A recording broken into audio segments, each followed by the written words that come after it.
God is tapping me on the shoulder. I'm here for something more, and I know it.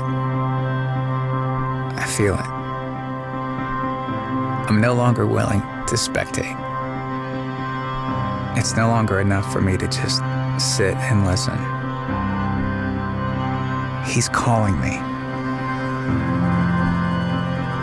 And I have to wonder, is he calling you too?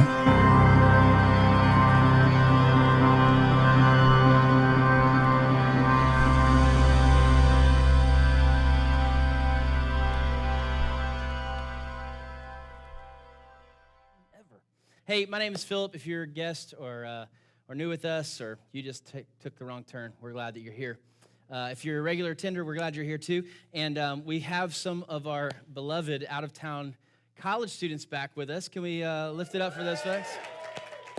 We're glad that you found us, because we were wondering if you'd be able to find us, honestly. We're glad. We're glad that you're here. We're glad for everybody. Can I talk about something? Can I go on a little bit of a rant here? Can I talk about Sam's Club for a second? Is that okay? Is that weird? Are you familiar with Sam's Club? I have a picture. Sam's Club, glorified Walmart. You familiar? Okay. Here's the thing about Sam's Club. We have a membership as a church because we do a lot of gatherings together, and you can't say meeting without saying eating, so we believe in lots of food. It's not like a bad pun. It is a bad pun, but it's true. You literally cannot say meeting without saying eating. And so Rise Up Weekend, there's going to be some fun food out there. Fall on the Farm's coming up soon. If you don't know why people are going, woo, then you need to come to Fall on the Farm this year. We eat at Fall on the Farm. We like to eat, and it's pretty much just because there is a very, very fat man trapped in this small frame of mind. So, but we have Sam's. I like Sam's because I just like to imagine what it would be like to go in there with a lot of money. Especially in the holidays. Have you been in the holidays and you see the giant ornaments in the big canister that are like as tall as me? I just want to go buy 5 of those and take them home and see what my wife would do. What are we supposed to do with those, dude? I don't know, just put them around the house and wait for our children to break them, that kind of thing. But I do. I love Sam's. So we pay the membership, you have a fee. So we give to be able to walk in the door. That's part of it. So I like to go there pretty often.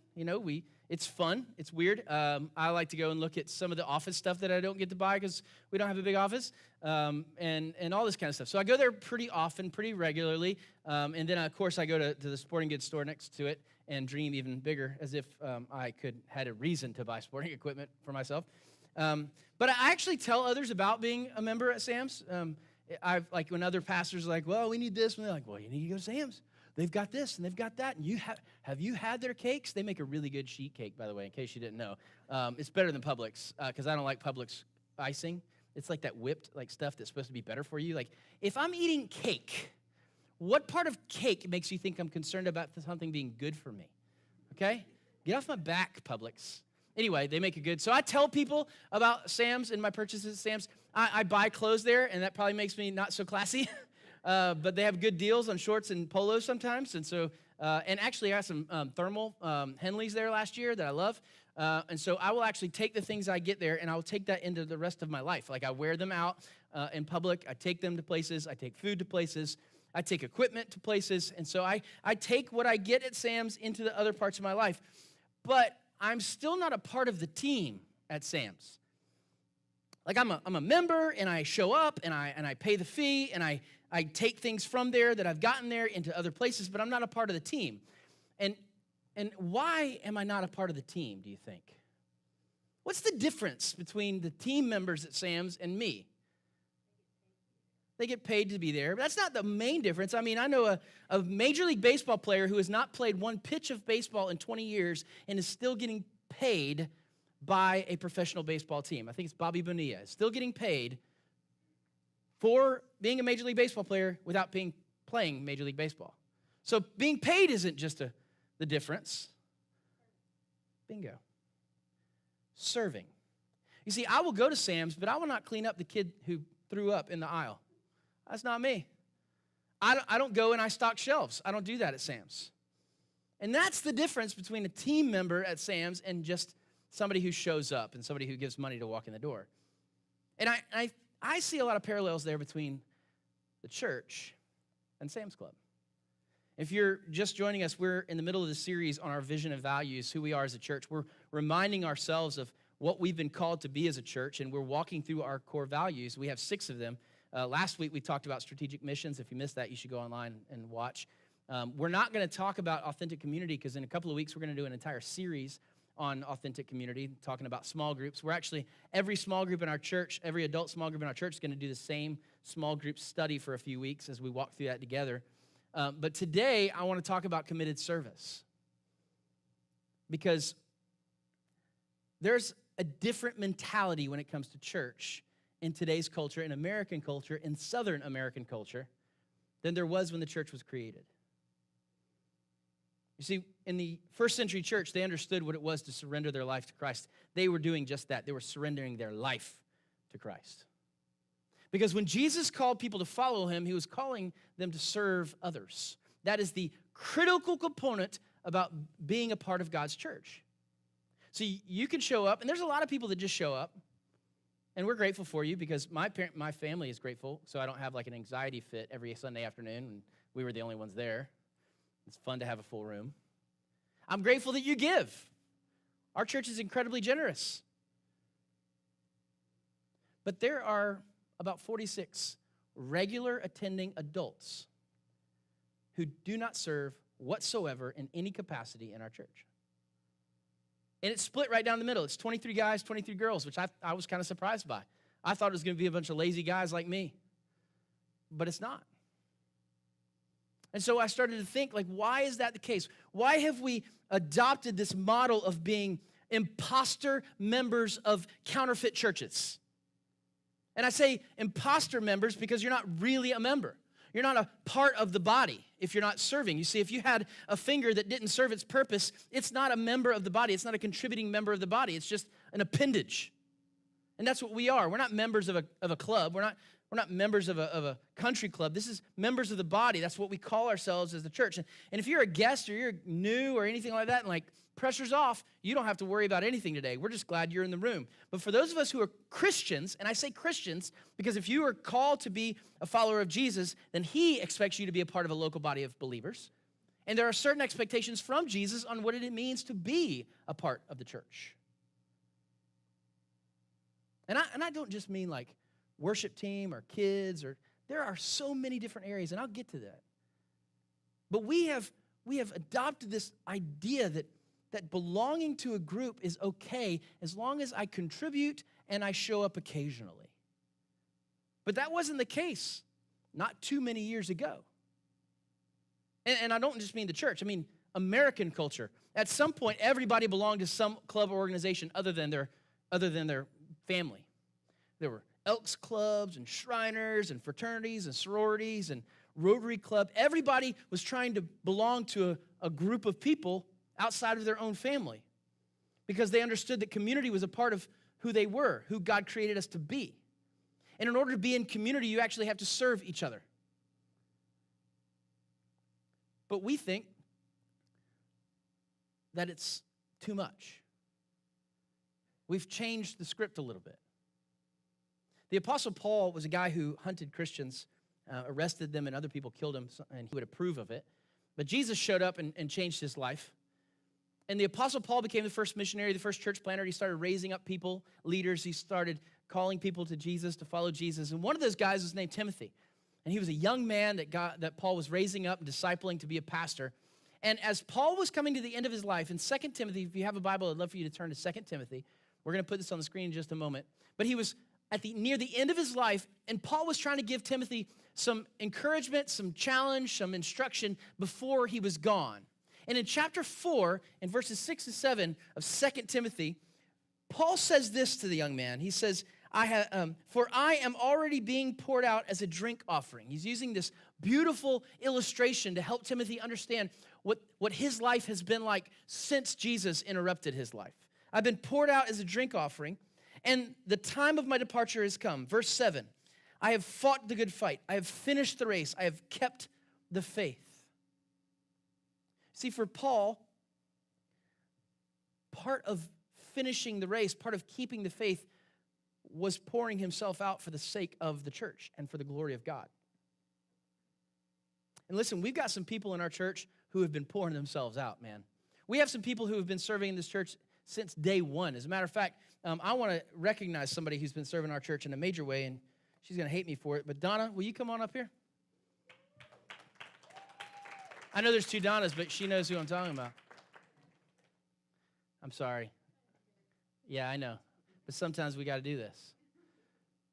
And see, Donna not only serves here on Sundays, but Donna has like all the stuff we can't fit in our little closet at her house. And she serves during the week preparing stuff for Grace Kids. And she comes up with ideas. And she works with Jay and Randy and the rest of the team to make sure our children have an amazing experience week after week after week. My children. And so I want you to know that we recognize you, that we understand what you do, and that we want other people to do what you do, because you set a great standard for all of us. So a little token of our appreciation. It's not a lot, but I thank you. I love you. Thank you for being a part of this church. Give it up for Donna, y'all.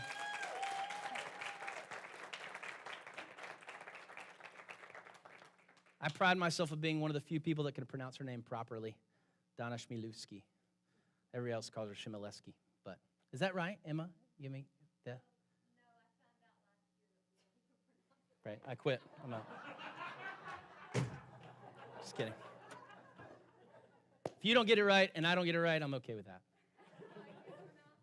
But people like them, but people like Donna, people like Emma, people like all of our Grace Kids, they've been serving for a while. And I'll be honest with you, some of them are weary because they've been carrying the load for a lot of us. And there are weeks that they do it because it's expected, and there are weeks that they do it because they love it. And they're what we call tip of the spear kind of volunteers. They're on the front lines. They're on the edge. And they know why they do what they do. And there's a connection with Jesus that only comes when you're pouring yourself out, like Paul says. I was laying in a bed in Haiti a couple weeks ago, and it was about middle of the week, and we had half of the week done, we had half of the week to go, and I was exhausted, and I was sweating more than I have since wrestling season in high school, and I was kind of done, and I was thinking, okay, I can do this, I can finish this out. And we actually, as a team, had a devotion, some of you remember this, where we started to pray that God would strengthen us, that God would give us what we need for the rest of the week, and he sure did. And we're praying for that same kind of strength, that same kind of provision for our current volunteers. But I want you to experience what it's like to be a part of the church through serving the church. It's not just that we're desperate for volunteers, because in some areas we're not. I was talking to one of our GCS volunteers, our student ministry volunteers, this week. He said, it's like, man, sometimes there's just one boy in the room and 3 volunteers. And it's weird. But as a parent, I'm going, I want my son in the room with 3 volunteers, right? I mean, how wonderful is that to have like a waiting list for GCS volunteers? We don't have that for other areas. We got areas that you can step in. And listen, you don't have to be a member here to serve. You just have to be a believer in some areas. Some of the areas, you don't even have to be a believer. Heresy. What kind of church is, I didn't sign up for this witchcraft. No. Let's say you're just having the conversation, you're checking things out, you're not even sure God exists. I'll let you park cars. I'll let you stand at a door and say hello to people. I'm not going to let you lead a small group. But these are some areas that you can start serving in right now. Grace Kids needs volunteers. I don't know how I do with babies. I'm not near as concerned as how you would do with babies as I am with how the babies are going to do with you. Because if you're way too weird, I don't want you with the babies. We'll find another role for you. You know, we had our worship leader left. I don't know if you're aware of this, but Brogan is not here anymore. And if you're watching on Facebook, I want you to feel real guilty about that. There is no chill here. I'm over it. Just kidding. We love Brogan. We're excited for his future. But I started scheduling volunteers and scheduling songs. You know what I discovered? We don't have anybody that plays piano in our worship team right now. You know how many church songs have piano in them? All of them. All of them have piano in them. which is great when you have a worship leader for 3.5 years who is amazing at piano and everything else he tries. We need people in the tech team. We need people who know how to do all that without sounding like that. You can serve now. We need people who are willing to lead small groups for adults. We need people who are willing to open their homes and just host small groups for adults, which is like weird because you're like, oh, then I have to clean every week. But here's the benefit of that. You get to clean every week. Your house gets clean every single week. I loved Cult House Church. It was awesome, man. I knew these people were going to show up, and so at like 10 o'clock every Sunday morning, I was like, all right, my carts, get into gear. And they were all scurrying around like the little mice in Cinderella, like they had little songs, Cinderella, Cinderella. It was great.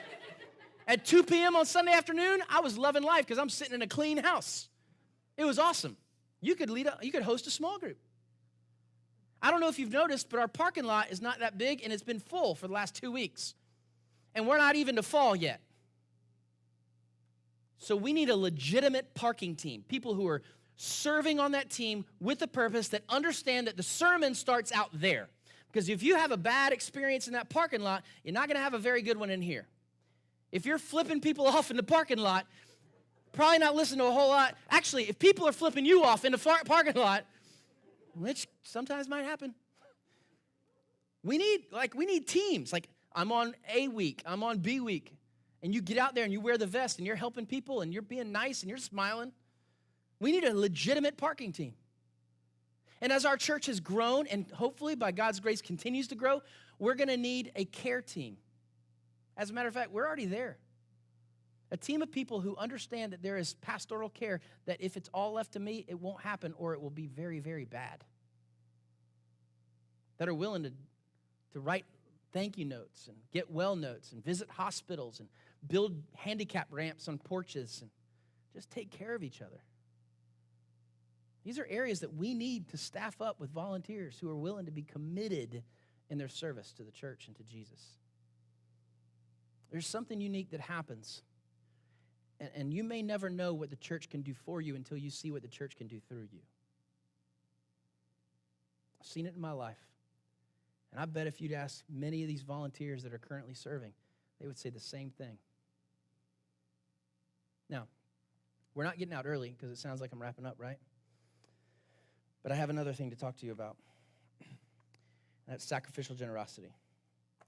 And you're thinking, if you're a guest, here goes the preacher talking about money. I knew it. He just wants my money. Look at them shoes. My shoes were $10. Thank you very much. We're on clearance, not Sam's Club. Clearance at Target. I was really excited about them. Now everybody's just looking at my shoes.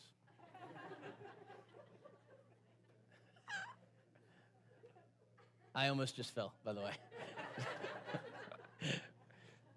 Sacrificial generosity. Let's talk about it, okay? Let me tell you about our church. Our church is extremely generous.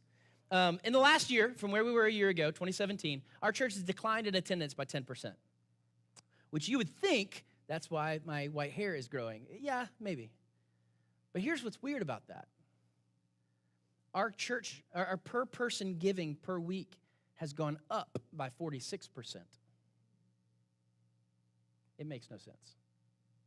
July 2018 was the lowest attended month since August of 2015 in our church. It was the highest regular giving month ever. I don't know how this works. It's awesome. It's like Common Core math in real life.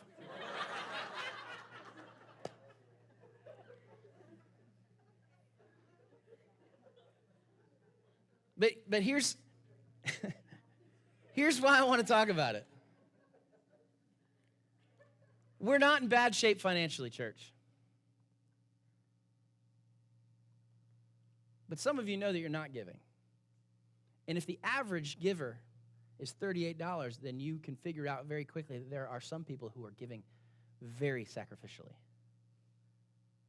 And I'll be honest with you, this has been a struggle for my wife and I in our 19 years together. And I've worked for churches during that entire time. And not until the last 9 or 10 years did we really start to get where we needed to be financially in terms of our giving and worshiping God through our finances. We give a little over 10% of our combined gross income, in case that was a question mark for you. Do we give net or do we give gross? For me, this is not a biblical concept. This is Philip talking. I don't want the U.S. government to get my first fruits. I want Jesus to get my first fruits. And that's just where we're at. I'm not saying that's what you should do. That's where we are. And it's taken a long time for us to get there. And there are still very difficult, tight weeks and months. This is one of those tight weeks for us. We got school supplies and technology fees, and the gas is going to go up as we're driving a lot more. We have 4 children that are going to be in 4 different locations this tomorrow. And then in the second semester, we're going to have 4 children at 5 locations. Common Core math again. It's tight. I get it. We could use the money that we give this church, and we could use the money that we give to sponsor a kid in the Dominican Republic. But when we look at that number, we rejoice that we get to do this. We rejoice that God has provided for our needs, and it used to be that we would give whenever we could fit it into the budget. But at some point, we decided that we had to change that, and we were going to give, and everything else had to fit into the budget. Groceries, gifts, date nights, power bills, everything else. And honestly, some weeks it doesn't add up. But the most consistent thing in our life in terms of finances is our giving to God. And I'm so thankful that he finally got us there, that we finally caught up to where he's been calling us to. And we want to do more. We're praying that God would see us faithful with this little bit and give us an opportunity to give even more to other things. And I want that for you. Now, you might be asking the question, well, what's expected of me? Because I've heard tithe, I've heard preachers talk about that. Well, yes, tithe was an Old Testament institution that the Hebrew people gave 10% of all of their harvest, their livestock, their money, everything. They gave it to the temple so that the priests would have something, because the priests didn't raise livestock and the priests didn't harvest fields. And so that 10% went to the temple, and part of it was used for the priests to actually live, and part of it was used for sacrifices. But Jesus never came along in the New Testament and says, okay, you've heard the 10%, I'm raising it to 20, or I'm dropping it to 5. He never does. So what is the expectation?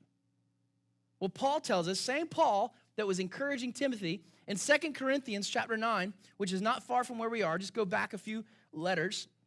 In 2 Corinthians 9, Paul actually talks about giving to the church in Corinth. In this very pagan city, he starts talking to the believers there about what they're supposed to give. And he says this in chapter 9 of 2 Corinthians, starting in verse 6. He says, the point is this: whoever sows sparingly will also reap sparingly. Whoever sows bountifully will also reap bountifully. He says, if you give a little bit, don't expect much back. And if you give a lot, you could probably expect that there's going to be a big return. Now, it might not be financially, but there's going to be a return for that investment. It may be in satisfaction in seeing that it went to a good work. And it's important to make that difference, because what he continues to say in verse 7, he says, each one must give as he has decided in his heart, not reluctantly or under compulsion, for God loves a cheerful giver. There's the expectation. The expectation is that you pray about what you're giving, that you don't just like, well, I can afford this, so here. Not reluctantly, not under compulsion. Oh, I guess I should write the check or click online or put the cash I've got in my wallet. No. That's not what God wants. God wants a cheerful giver who has prayed about what he's going to give and being invested into the kingdom of God. And he goes on in verse 8. And God, who is able, you should underline or circle or highlight that word, because if you ever hear a TV preacher or a preacher on a stage like this say, well, if you'll just sow into the kingdom of God, then God's going to bless you financially. He wants you to live your best life now. That guy's a liar and a charlatan. There is no guarantee. This is not a if you will, then God will. He's able to. He's got more riches and ability than we could ever dream. But he might not do it the way you think or hope that he will. It says you are able to make, God is able to make all grace abound to you, so that having all sufficiency in all things at all times, you may abound in every good work. And there's the connection to service. You see, God has provided for you not so that you can have a nice vacation or a boat or a car or even a working car for that matter. He's provided so that you could serve him well. He's provided so that I can serve. That having all sufficiency, I can do every good work. Not so that I can guarantee my retirement. I think it's important. I think we need to be aware of how we're setting ourselves up financially for the future. But there's a danger in letting that become the focus. I want you to experience this for yourself, church. There's an intimacy in your relationship with Jesus that only comes when you are starting to truly surrender to him in the area of finances. I believe that until we're financially generous, we're limiting ourselves and how generous we can be in other areas of our life. It's what I've experienced. It's what I've seen in other people. And I want this for you. Some of you are thinking, well, I'm on a fixed income or I don't have any margin and it's tight. I understand. It will always be tight. It will always be something you have to choose to do. It will always be something that you have to sacrifice one thing to do. Every yes you give is a no to something else. And that works in finance as well. It will never, ever be convenient. As a matter of fact, if your giving is convenient, then you're probably not giving enough.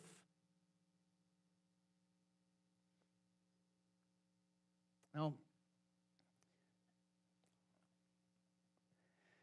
some of us probably just need to understand where we're at financially. And maybe the Financial Peace University small group is the first step you should take. You should go talk to these guys, the Joes and their wives, and get involved in that small group. It's 9 weeks. They're the first people to make it on a slide, by the way. I haven't even had my face on a slide, but they're on there. My Photoshop skills are lit. Actually, thanks. Thanks, Mary. It's pretty terrible, honestly. But you should talk to them immediately following service. They're going to be at that table. Get plugged in. But I want you to experience what it's like to be generous financially. So here's what's going to happen. We're going to pass the baskets again. Are you kidding me? What kind of church is this doing two? I thought that was a joke from Jeff Foxworthy. It's going to be a little different this time. This time when the baskets come across, you're going to take something out of the basket. We've taken bills and we've put them in envelopes. And whether you're a guest or a child or a regular tender or whatever, if you're giving or not giving, I want each and every person to take an envelope. In just a minute, those baskets are going to come through. And you're just going to take the envelope. And I don't want you to open it. Don't get too excited. There's not like 50s and 100s in there. We're a 4-year-old church plant. Let's be real. But here's the idea. When you leave this place today, between now and next Sunday, I want you to take whatever's in that envelope and whatever else you want to add to it to be generous for the sake of someone else. We want you to experience what it's like to be sacrificially generous for the sake of someone else. I want this experience for you so much, we're willing to give you this. And the challenge is going to be this. Let this be the beginning of a new season of generosity in your own life. If you're not giving at all to the church, start somewhere. If you're already giving, pray about what God might do to increase or change or whatever, adjust what you're giving or how you're giving. If you're already giving, 10% or more to the church, then find another way to be generous. Sponsor some kids in Haiti through Global Partners. Give to a local charity. Because when we're generous financially, we unlock generosity in other areas of our heart. So we're going to pass the baskets. And listen, you're going to be tempted like, I'm not going to take it. I want every single person to take an envelope out of the basket and be generous to someone this week with however little or however much is in that envelope. So Jordan's going to come and play the guitar because this is awkward. And his music makes it less awkward. And so we're going to have our little reverse offering. So the guys are going to come on down, and they're going to pass the baskets. And I know it's weird, but this is how much we believe in you. And this is how much we want for you. I'm going to pray in just a moment and wrap this up. But let's go ahead and take this opportunity to be generous to the world around us. Go ahead, guys.